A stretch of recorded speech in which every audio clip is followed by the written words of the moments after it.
Have you heard what really happened to Geddy Lee? Most know him as the powerhouse behind Rush, a band that didn't just break the mold of rock music, but redefined what musical intellect could look and sound like. But beneath the surface of those soaring vocals, jaw-dropping bass lines, and progressive rock anthems was a life story far more profound than most fans realize. Born Geddy Lee Wynenrib in Toronto to Polish Jewish immigrants who survived the Holocaust, Geddy grew up in a house shadowed by trauma but blazing with resilience. His mother Mary was one of the few surviving members of her family after enduring Auschwitz and Bergen-Belsen, and her influence would become a central force in his life. Geddy's stage name came from the way his mother pronounced Gary, with a thick accent.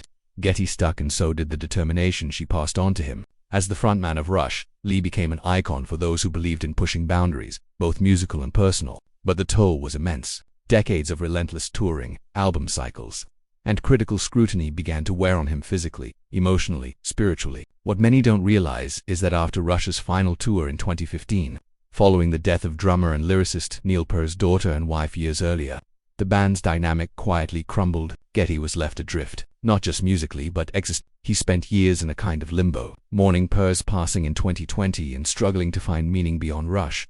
But then something changed. Geddy turned inward, writing his memoir, My Effin' Life, reflecting on his family's survival, his musical journey, and what legacy truly means. He also rekindled his love for the bass, releasing solo work, appearing at tribute concerts, and forming unexpected friendships with musicians who grew up idolizing him. Now in his 70s, Geddy isn't chasing fame or a comeback. He's chasing truth, vulnerability, and connection. He's spoken openly about grief, identity, and the strange twilight that follows a towering career. The real story isn't that Geddy Lee faded from the spotlight. It's that he emerged as something even more powerful, a survivor in every sense, whose life echoes not just with the sound of synths and bass riffs, but with the strength of a man who knows where he came from, what he lost, and what he still has to say. This is the Geddy Lee you have heard from until now, and perhaps the one we all needed to meet. Please don't forget to hit that subscribe button and ring the bell for more amazing content. See you next time.